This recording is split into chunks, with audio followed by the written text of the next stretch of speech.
অবশ্যই সব ধরনের সুবিধা দিতে হবে।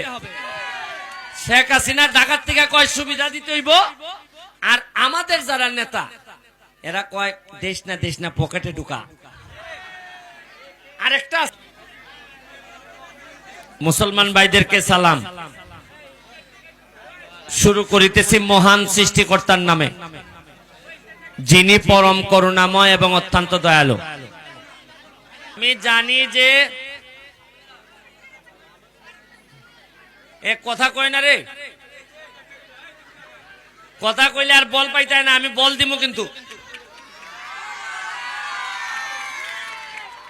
আজকে টাকা নিয়ে আইছি, বল দিব কিন্তু সাউন্ড করো না। এখন শুনেন, এখন গান বাজনা রেডি। গানের সময় কোনো বক্তব্যই ভাল লাগে না, আমি চাইও না লম্বা বক্তব্য দিতে। আমার কথা হইল যে ভোট দিছেন আপনারা বক্তব্য দেওয়ার আগেই, আপনারা ওইভাবে আমারে চিনতেনও না, তারপর আপনারা আমারে ভোট দিয়ে সম্মানিত করছেন। আমার এখন আগামী 5 বছর কোন বক্তব্য দেওয়ার কাজ না, আমার কাজ হইল গিয়ে কাজ করে আপনাদের হৃদয়ে জায়গা নেওয়া, এটাই আমার কাজ।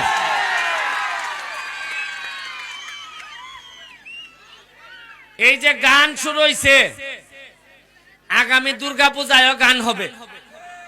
আমি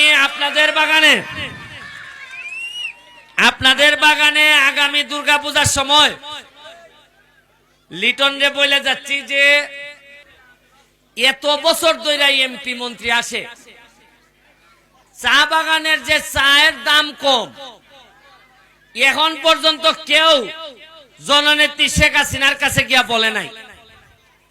আমি এমপি হওয়ার 1 মাসের মধ্যে, আমি জানি না যারা তরুণ আছে তারা ফেসবুকে দেখে থাকতে পারেন, নেত্রীর সামনে দাঁড়াইয়া বলছি, মাননীয় প্রধানমন্ত্রী, আপনি চা বাগানের মানুষের মা, তারা আপনাকে মা মনে করে, আপনি ছাড়া তাদেরকে কেউ রক্ষা করবে না।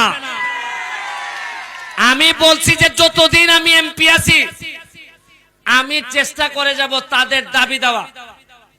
মজার জিনিস কি জানেন, আপনারা কি কখনো দাবি দেওয়া করে কি আমাদের কাছে, নেতাদের কাছে কি আপনারা হীরা চান, স্বর্ণ চান, গলায় হীরার মালা চান? সামান্য আপনারা শুধুমাত্র মন্দির চান, রাস্তাটা চান। বলেন যে একটা মাঠ বানাই দেন, একটা স্কুল বানাই দেন, আর নাট মন্দির আপনারা চান। এই 4টা জিনিসই মাত্র চান। আর নালুয়া বাগানে বা বিভিন্ন বাগানে মসজিদ আছে, মসজিদও চান।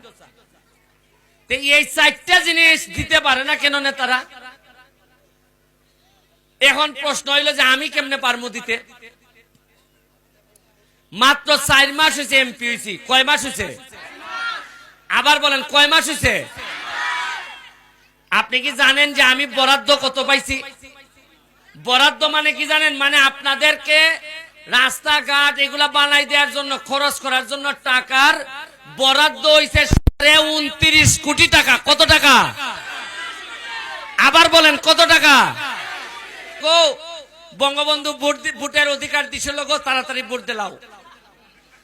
শেখ হাসিনার দোয়াই দিয়া ভোট লয়ে জায়গা, অথচ শেখ হাসিনা কইয়া দিছে যে আমার চা বাগানের মানুষরা কষ্টে থাকবে না, তাদেরকে অবশ্যই সব ধরনের সুবিধা দিতে হবে।